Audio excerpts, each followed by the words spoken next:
Hello traders, today we will talk about the secrets on how you can choose your right broker. A lot of you are giving me a message asking me how to start, where to start, how to choose the right broker, how to open an account, and etc. In this video, I'm kinda giving you a little walkthrough for you to discover how to choose your right broker. If this is your first time visiting my channel, this is Herald Tan and I welcome you.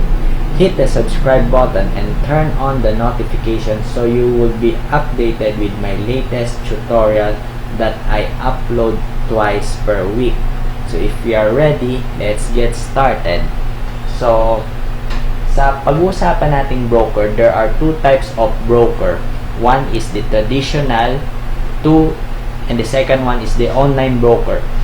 The traditional broker, these are the persons na tatawagan nyo sa phone, pwede kayong makipag-usap, magtanong kayo. Then, usually ito, way back nung 8 or 9 years old ako, alam ko before, pumupunta pa yan sa bahay namin to get the check or the payment. Tapos, pupunta ulit yan sa bahay after that to give the certificate of stock na nabili nyo na. So, nung panahon na nagsimula na ako, kasi way back nung bata pa ako, it is not just me who started it. It is because of my dad. So, nakikita ko. So, when I started it, lumabas na ang online broker. So, dito na ako nag-start sa online brokerage.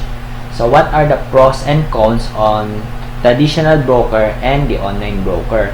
Sa traditional brokers, they have the professionals advice. So, gaya nga ng sabi ko, you can call them, 'di ba? Kung wala kayong internet sa bahay or limited ang access nyo sa internet, basta may landline kayo, you can call them. Then, kung may naiisip kayong stock to buy, you can consult with them, ask them whatever it is. Kunwari, kung ano ba yung earnings neto, ano ba yung dividend na binibigay neto ni company, kamusta naman yung EPS ni company, and etc. etc. But the cons of that is the brokerage or the traditional brokerage having a higher commission fees, of course, para pambayad dun sa mga admin fees, mga pasweldo sa mga tao, and their maintenance also. And also the working hours. So, sa online, kahit anong oras mo siya buksan, pwede, you have the access. But in traditional brokers, ang alam ko kung ano yung market hours, yun din ang oras ng pasok nila, or I think hanggang 5 p.m. So, it can be from 9 to 5 p.m. So, kapag lumagpas na doon and you want to ask some question to your broker, wala na kasi they already gone home na, umuwi na sila. And another cons of traditional broker is they charge or they have a higher minimum investment. So, on the other hand, online broker has a cheaper commissions kasi ikaw mismo ang mag-i-input ng mga transactions mo, buy or sell. So, less na ang workforce neto. So, free ang reading materials and updates na regularly or every day, every few time na dun sa news and updates and announcement, doon nilalagay yung mga latest update. The cons of having a online broker is data input mistakes.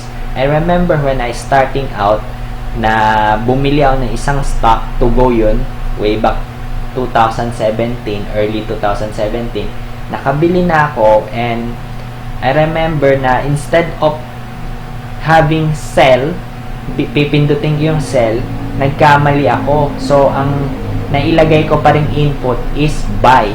So, nadoble yung bili instead of sell.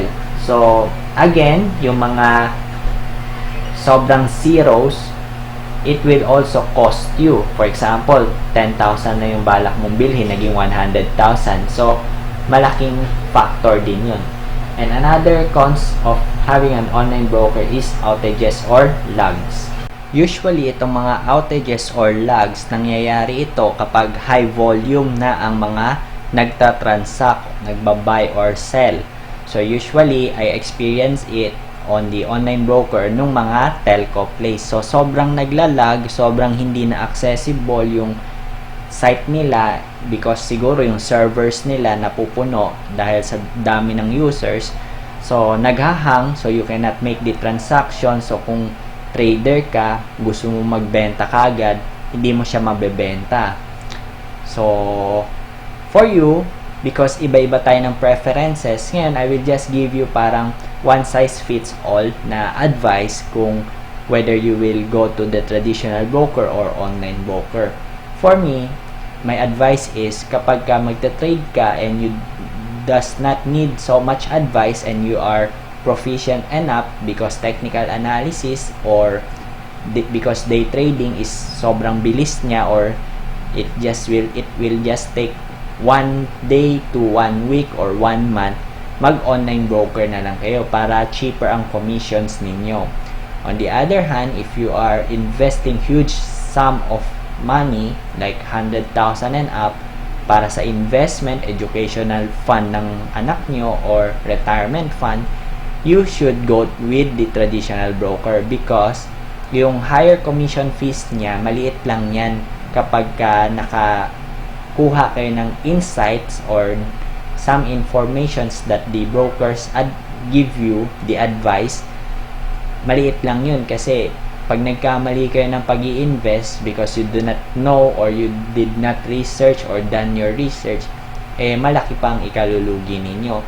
Although, you have your own part din, gagawa ka din ng sarili mong research, but asking a professional advice will tell you if your research ay tama ba or mali. So kung may nagtutugma ba or may nagkakasalungat, so you have some options to consider. So another thing sa online broker, you can start low or lower minimum investment. So I suggest kapag sa mga investment na ganito, may mga 0 pesos pa nga alam ko So free opening an account for you to test or to try their online platform. Pero para sa akin, minsan may nagtatanong magkano ang dapat kong i-invest, 10,000 ba, 40,000, 100,000. Ang advice ko is that kung magkano yung portfolio mo or yung net worth nyo, halimbawa you have 1 million, so invest only a certain amount na kung mawala man yan sa inyo, hindi siya parang end of the world mo or katapusan ng mundo, right? And at the same time, hindi naman siya ganun kaliit para paglaruan mo na lang and hindi na siya magiging lesson sa iyo kapag nagkamali ka. For example, if you have 1 million, pag nag-invest ka ng 900,000, kapag nalugi ka, 'di ba, sa isang stocks or few stocks na bad ang investment decision mo, malungkot at manghihinayang ka dahil napakalaki ang nilabas mo. Pero kung may 1 million ka, naglagay ka ng 10,000 nang napakaliit lang nun, so kung mawala yan, hahayaan mo lang kasi barya lang yun So again, invest a certain amount na hindi siya ganun kasakit pag nawala sa'yo, at the same time, hindi din siya ganun kaliit para for you to forget the mistakes or your investing errors. So ngayon, may mga nagtatanong kung saan makakakita ng mga legit brokers or online brokers or traditional brokers. Punta lang kayo sa website ng PSE. Okay? Because ayokong ma-scam kayo, wala kayong ibang pupuntahan kundi itong pse.com.ph lang. Dahil there are a lot of brokers out there na nagpapakilala na brokers pala sila pero they are just scammers. Meron pa nga iba nakikita ko na stock trader daw sila and you will just give money to them, then they will give you a yield of 10% yata per month.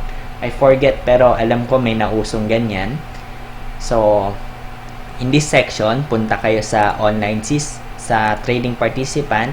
Itong directory is lahat to ng mga directory ng mga brokerage. So from there, makikita mo yung minimum investments. Medyo naghahang lang internet. So, from there, makikita mo minimum investment kung saan sila naka-locate and kung ano yung mga services nila. For example, meron din type. For example, retail or mga corporations yung mga hinahandle nila. For example, pupunta tayo dito kay AB Capital Securities. So, from here, you can call them, di ba? Tatawagan mo sila, or you can go on their business location. So, what are the things that you should prepare pag mag-open kayo ng account? So, itawag nyo muna, 'di ba? Para alam mo kung ano yung mga ihahanda mo para pagpunta doon, mag-fill out ka na ng forms and some valid IDs or whatsoever to complete your account, no? So, and at the same time, yung pera, of course. So, in this case, ito yung mga traditional and online nandito. Dito naman may kita yung mga online brokers. Ayan. So, ito na lahat ng mga online brokers. So, that's it for now. I hope you learned something out of this video, and please leave a like kung may natutunan kayo. And please comment down below kung ano pa yung mga bagay na gusto nyo pang matutunan, and I'll try to create a new video out of it to help you. So, God bless us all, and bye-bye.